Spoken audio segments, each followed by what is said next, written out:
In today's world, humanity suffers from various kinds of issues like addictions and compulsive behavior. Being addicted to substances, alcohol, nicotine, caffeine, and various other aspects of life. So these addictions and compulsive behaviors, which can lead to psychological pits like depression, manic depression, all these things, essentially what it means is, in some way, we are not able to make use of the discretionary dimension of who we are.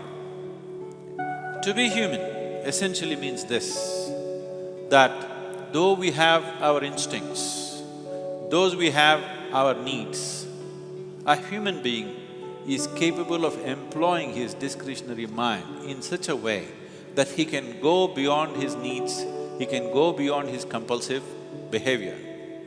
Unlike other creatures, a human being has the ability to employ his discretionary mind in such powerful ways that he can even go beyond his fundamental needs of life.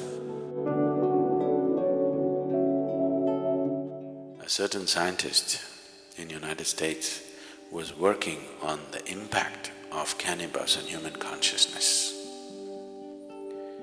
For almost 18 years, the United States government gave him 30 kgs of marijuana per year to experiment. 18 years of experimentation, he produced nothing. So during the late 80s, when the drug situation was getting bad and they cut this quota, 30 kgs of marijuana that they were giving him, there's nothing doing. We don't know where it's going with 30 kgs because you have done nothing. He tried to explain that he has done so many things but still it's not come to conclusion, but they said nothing doing and cut the marijuana quota. So he moved to Israel. The Israeli government looked at his work and they decided to give him. So they gave him the same 30 kgs of kilos of marijuana for another 6 to 8 years. Then he came up with this. He actually produced proof that within the human brain, every human brain, there are millions of cannabis receptors. So this information, what to do with this, they do not know, they threw it across. They gave it to the anthropologists, they gave it to the physiologists, they gave it to the neurologists, they gave it to all kinds of people. There are millions of cannabis receptors in the human brain. What is the explanation? How? Why? So anthropologists said that maybe at some point in history, maybe everybody was doping. Which cannot be because in many parts of the world it doesn't even grow. So various kinds of explanations came, nothing sensible came out of it. Then the neurologists, after about 2.5 years of looking into this in various levels, they said, when human being is in a certain state of experience, the human system itself produces the necessary chemicals for which it is waiting.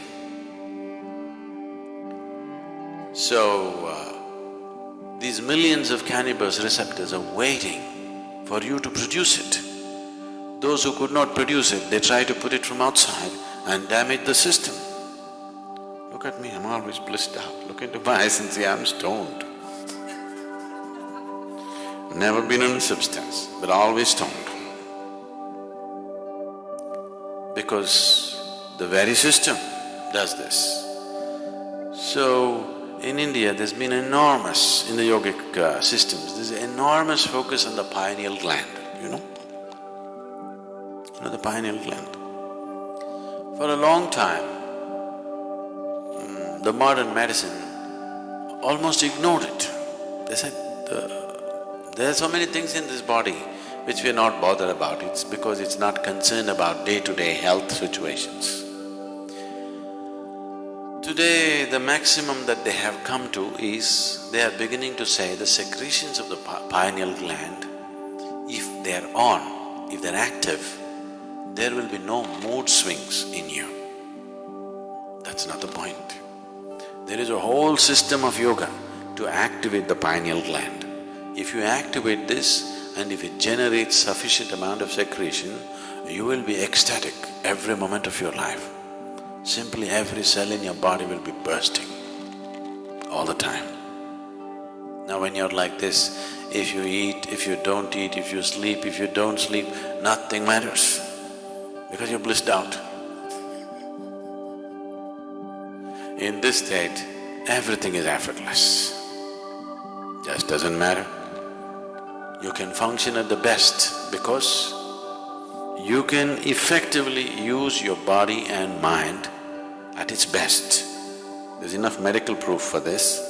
Only when you're in utmost pleasantness. Otherwise you cannot use your body, you cannot use your mind to its fullest. Both this body and this mind will you can explore the full potential of what it is only when you are in a sustained level of pleasantness within you. Otherwise you are a damn issue by yourself.